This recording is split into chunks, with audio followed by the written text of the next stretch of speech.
in rak kham churawanga kol ral ka rang kol ral kap thon atuan tlang mi ral kap kha in kham tu kha kan kap me mi si ZRA kan kap lo kol ral kap atuan pi mi kol ral kap thoni atuan tlang mi kan lan chong in rak kham tu kha in rak kap nu nu chu shelin pha in kan fe simai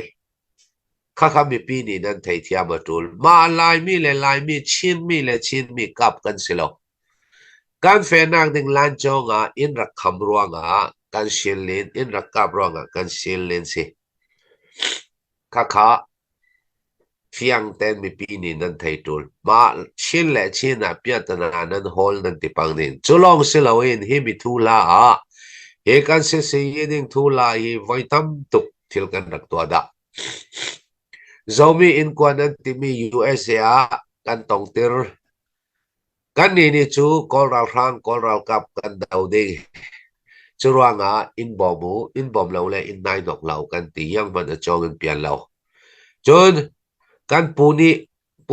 kan pu chairman ni in fial now ve ke Mizoram YMA Central YMA tuipui ral sub headquarter pol ne ni sin thu kathan la yang silet la kan ni chu kol ral rang kan kap ding kan fe nang lam zina in khamla se kan ne nar tel se zau na thang le zau na thang ka pok ti vek thu la arak thleng pang ding kati Central YMA sub headquarter tuipui ral sub headquarter YMA roi tu pol ni thongan than yang man a chongan pian lo mi zau zir lai pol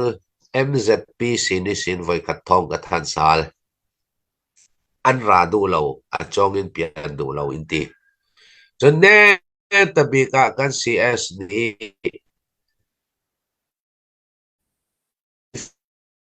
fial CNSS ni in fial kol ral kap kan dau thlang ding churawanga in bom veu nan ni tla ral kap nan rak tho thei tok rak tho veu tin thong thano in ti thong ka than ni yang sin tung pian chaw le ngai rak kap chaw leng khwa dan khai kyang chaw leng khwa in rak kap khana ata he media I chak tuk media I thu phan rel re ro ya thalawi CNA khap tampi in thi ti re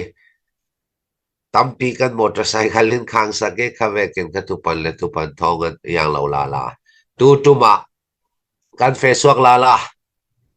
kan fe suak la kan fe zani sin in rakap la churawanga kan target kan uti chat kan fe nak dinga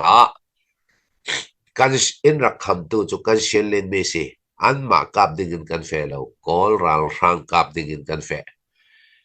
kol ral rang thon atang tlangi in kham tu chu kan ma bungyan tu simai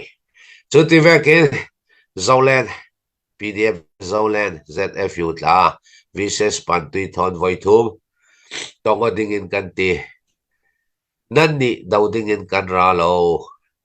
kol ral kap kol ral rang dau dingin kan razik churawanga tha ten kan tron tlang ding ti in vises pantui ni